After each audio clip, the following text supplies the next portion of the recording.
ঠিক কিনা বলেন? আল্লাহ রাব্বুল আলামিন বলেছেন এই সমস্ত কাজ থেকে তোমাকে ফিরে আসতে হলে একটা কাজ করতে হবে, আত-তাইবু আনিল জামবি কামান লা জামবালা। তুমি যদি তওবার মতো তওবা করতে পারো তাহলে তোমার জীবনের গুনাহগুলি আল্লাহ মাফ করে দেবে। আরেকটু জোরে বলেন না। অন্য হাদিসে আছে, সহিহ বুখারী শরীফের হাদিস, قال النبي صلى الله عليه وسلم كل بني آدم خطاؤون وخير الخطائين التوابون। আল্লাহ রাসূল সাল্লাল্লাহু আলাইহি ওয়াসাল্লাম হাদিসটা ভিতরে বলেছেন যে প্রত্যেকটা বনি আদম, প্রত্যেকটা আদমের সন্তান সবাই কি করে? গুনাহ করে। কি করে? কথা বলেন না, কি করে?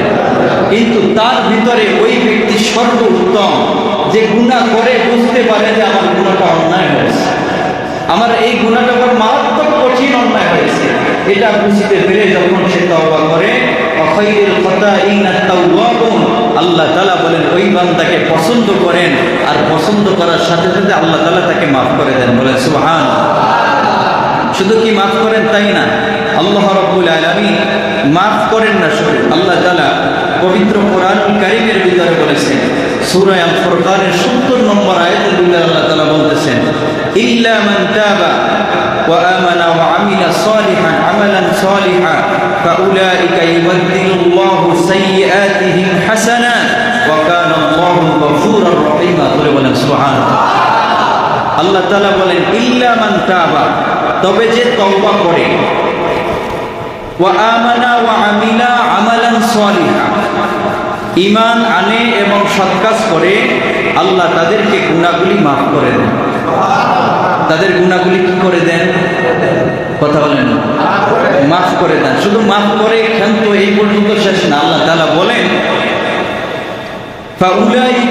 ফাউলাইকা ইউবাদদিলুল্লাহু সাইয়্যাতিহিম হাসানাত, তারা যে গুনাহ কাজ করছিল, তারা যে গুনাহ, কতগুলি গুনাহ করছিল, এই গুনাহগুলি আল্লাহ তাআলা গুনাহগুলি সব দ্বারা পূর্ণ করে দেন। আপনি গুনাহ করছেন, আমরা গুনাহ করছি না? কথা বলেন।